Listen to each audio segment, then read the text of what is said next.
안녕하십니까. 임병용의 뉴스 체크입니다.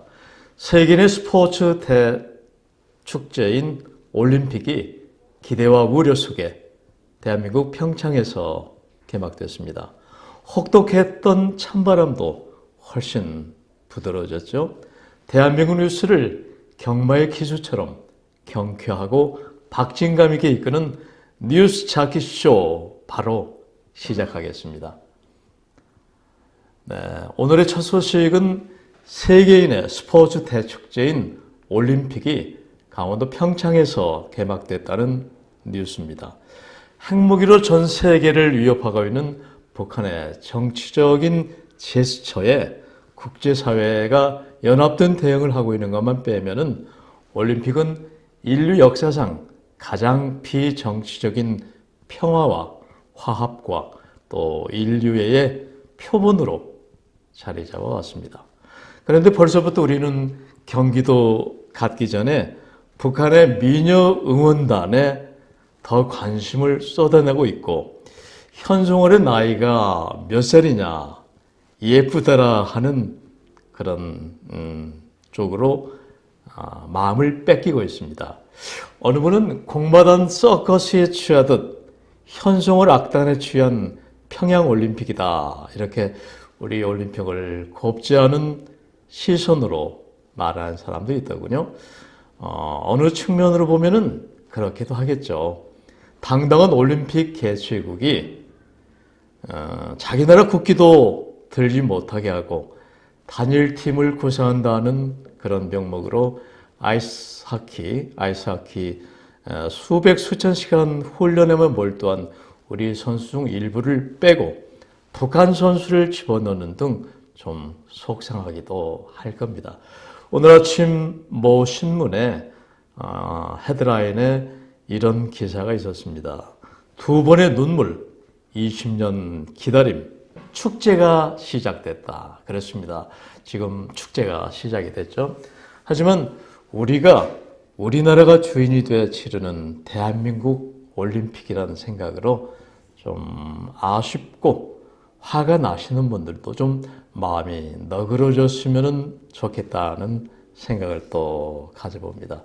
우리나라는 지난 88년 서울올림픽 때 이어서 두 번째 올림픽을 유치하는 데 성공해서 역사적인 평창올림픽을 당당히 치러내고 있습니다.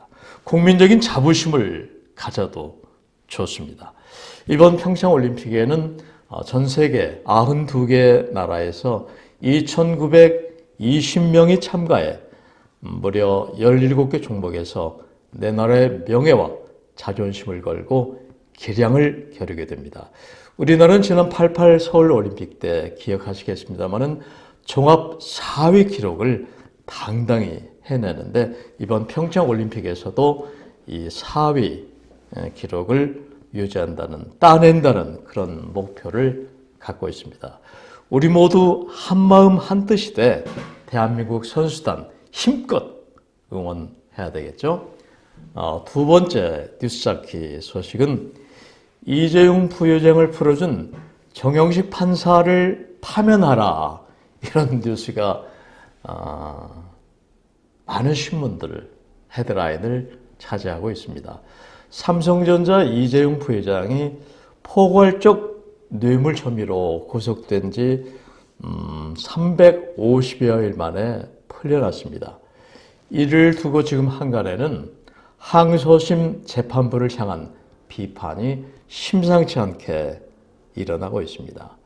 이미 청와대 국민청원 게시판에는 이 사건의 재판장이었던 정영식 부장판사를 노골적으로 비판하는 것을 넘어서 일부 정치인까지 또 급진적 네티즌들이 함께 파면하라는 그런 협박성 목소리를 내고 있습니다. 현재 구속 수감 중인 박근혜 전 대통령과의 정경유착의 표본인 중범죄인을 어떤 논리로 풀어줬느냐 하는 것입니다. 여기서 우린 사법부의 양심과 양식 그리고 담당 재판부의 헌법 존중 정신을 돌아보지 않을 수 없습니다.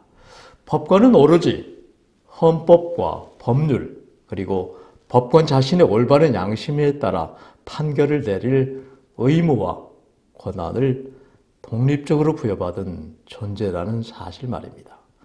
설령 판결이 좀 부당하더라도 우리가 법을 지키고 따르는 것은 법치국가의 기틀을 무너뜨리는 근본적인 잘못을 범하지 않기 위한 사회적인 약속인 것입니다.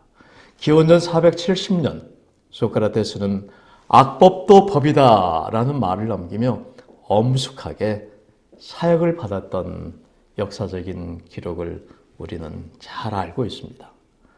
판결 내용이 나의 생각과 다르다고 해당 판사를 비난하고 파면하라고 위협하는 논리는 스스로 법치국가에서 법의 보호를 받는 국민으로서 결코 양식 있는 행동이나 자세가 아닐 것입니다. 또 예를 좀 들어볼까요? 기원전 1750년경 바빌로니아 시대 하무라의 법전의 정신은 바로 이렇습니다. 어떤 사람이 자기 아들을 집에서 쫓아내고 싶다고 하면은 먼저 재판관 앞에 가서 더 이상 내 아들과 함께 집에서 살 수 없습니다 라고 말해야 한다. 재판관이 그 이유를 살펴보고 옳지 않다고 판결하면은 아무리 내 자식이라도 내줄 수 없었다고 합니다. 수천 년 전에도 판사의 권한과 의무, 그의 양심을 존중했기 때문이죠. 여러분 많은 생각이 나시죠? 네. 뉴스 프리존 이제는 좀 쉬어가는 코너. 시가 있는 뉴스 프리존 시의 언덕길 코너입니다. 오늘은 이시영 시인의 나라 없는 나라입니다. 이런 제목의 시를 제가 낭송해 보겠습니다. 어디 남태평양에 아직 발견되지 않은 섬은 없을까? 국경도 없고 경계도 없고 그리하여 군대나 경찰은 더욱 없는 낮에는 바다에 뛰어들어 솟구치는 물고기를 잡고 야자수 아래 통통한 아랫배를 드러내고 낮잠을 자며 이웃 섬에서 달기 울어도 개의치 않고 제국의 상선들이 다가와도 꿈쩍하지 않을 거야. 그 대신 밤이면 주먹만한 별들이 떠서 참치들이 흰 배를 뒤집으며 뛰는 고독한 수평선을 오래 비춰줄 거야. 그런 나라 없는 나라가 있다면 시인의 상상이 나라가 없는 나라에서 살면 어떨까? 최소한의 간섭과 통제를 받는 그런 나라에 살고 싶다. 아마 인간은 제도권 속에 살면서도 그 제도권의 생활을 끊임없이 탈출하고 벗어나고 싶어하는 근본적인 자연에 대한 회귀, 향수를 이 시는 담고 있지 않나 생각이 듭니다. 저 개인적으로 저도 등단한 시인입니다만은 제 시도 앞으로 소개를 좀 하겠습니다. 이번에는 네 번째 뉴스자키 소식입니다. 지금 끊임없는 폭로로 이어지는 법조계 성희롱 추태 사건이 놀랍게도 문화예술계를 비롯해서 각계각층에서 본물처럼 터져나오고 있다는 현실입니다. 저도 남자지만은 요즘 공직에 있는 지위 높은 남자들 중 나도 여기에 연루되지 않았을까, 좀 가시방석이지 않을까 싶네요. 한 3년 전, 5년 전, 멀리 가서 10년 전쯤에 나도 그런 일을 하지 않았을까 하는 그런 우려 말입니다. 인간에게는 본능과도 같은 세 가지 큰 욕구가 있습니다. 수면욕, 식욕, 그리고 한 가지는 성적인 욕구입니다. 이 성적인 욕구는 인간이 태어나면서 죽을 때까지 줄어들지 않는 성적 에너지다라고 일찍이 프로이드는 정의를 한 바 있습니다. 하지만 인간은 동물과 달라서 자기의 감정과 욕구를 절제하고 제어하는 도덕적 존재이기도 합니다. 다시 말해서 자기의 감정과 욕구를 이겨내기 때문에 인간은 윤리적, 도덕적 존재인 것입니다. 한 원로 신부에게 젊은 신도들이 이렇게 물었습니다.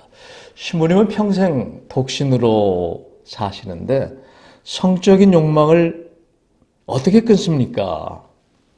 네, 신부는 빙긋이 웃으면서 이렇게 답변을 했습니다.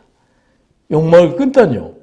저도 맛있는 음식을 보면은 먹고 싶고 젊고 예쁜 여성을 보면은 가슴이 뛰는데요. 네. 이처럼 욕망에는 죄가 없습니다. 단지 중요한 것은 욕망을 이겨내고 다루는 그런 문제인 것이죠. 많은 이 사회 문제가 우리들에게 많은 문제를 던져주고 있습니다.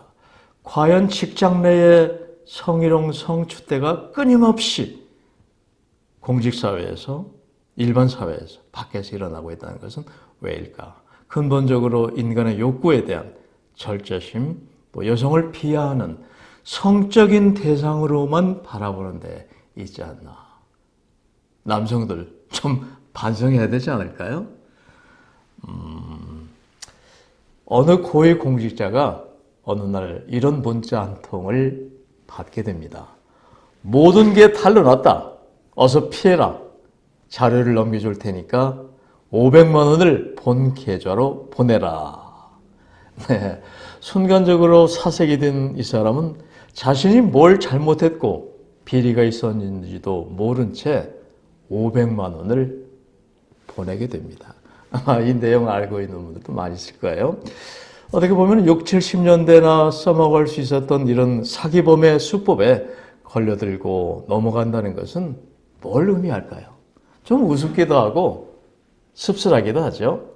실제로 있었던 일인데 이 공직자는 자신이 500만 원을 보낼 만큼 큰 죄가 없었다네요.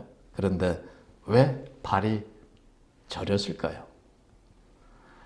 네, 뉴스 프리존 뉴스 자키스죠. 오늘은 마무리 뉴스에 앞서서 5번째 뉴스는 국민의 응집력이 곧 애국심이다 하는 주제입니다. 요즘 세상에 생뚱맞게 무슨 애국심 타령이냐 하겠습니다만은 지금 우리 대한민국이 휘청휘청 걸어가는 걸 보면은 어느 때보다도 국민의 결집된 마음이 정말 간절히 요구된다고 봐야 할 것입니다. 남북의 허리가 두 동강 난 채 반세기 이상을 적대시하고 살고 있는데 여기에 이념과 정서적인 이질감 갈등으로 동서로 지금 나눠진 세상에 우리는 답답하면서도 안타깝게 서로를 질시하며 공격하며 살고 있습니다. 한 나라의 힘을 결정하는 요소에는 어떤 게 있을까요? 우선 경제를 바탕으로 한 국가 경쟁력, 그리고 나라를 지킬 수 있는 힘, 국방력, 이런 것들을 바탕으로 한 국민의 마음이 한데 모아지는 국민적 결속, 힘, 이것이 바로 애국심이 아닐까 생각이 듭니다. 요즘 정치하는 분들, 국민의 준엄한 뜻이다, 이런 걸 내세워서 등에 업고 자신의 정치적 위상이나 또는 생명 연장을 향해서 골몰해 있는 정치인은 진정한 이 나라의 의회 민주자도 아니고 애국 시민일 수도 없습니다. 애국심이 강한 민족이 나라의 번영과 또 융성을 가져온 역사적 사실을 우리는 너무나 잘 알고 있습니다. 애국은 말이 아닌 가슴으로, 행동으로 하는 것이기 때문입니다. 자, 이제 뉴스 자켓쇼 마무리 코너입니다. 마무리 뉴스는 좀 부드러운 뉴스를 택했습니다. 우리나라에서 공부하는 유학생, 외국인 유학생 수가 작년 말 기준 12만 명을 넘어섰다는 소식입니다. 바로 세계 속에 우뚝 선 대한민국의 위상 그 자체가 아닌가 싶습니다. 세계 경제 규모 7위, 또 국민 총 생산액 10위 이내의 한류 열풍이 세계를 지금 휘몰아치고 있습니다. 음식에서, 한식에서, 또 드라마에서, 노래에서, 한국어에서 우리는 이제 당당한 선진국이고 선진 국민인 것입니다. 제주는 벌써 따뜻한 봄 기운 속에 산나물, 들나물 계기로 일손이 바쁘다고 하네요. 입춘이 지났기 때문에 봄은 이미 우리들 마음에 찾아와 있습니다. 자, 기분 좋게 어깨 펴고 우리 올림픽 선수단 힘차게 목청껏 응원해 주십시오. 지금까지 뉴스 프리존 뉴스 자켓쇼 편집국장 임병용이었습니다. 감사합니다.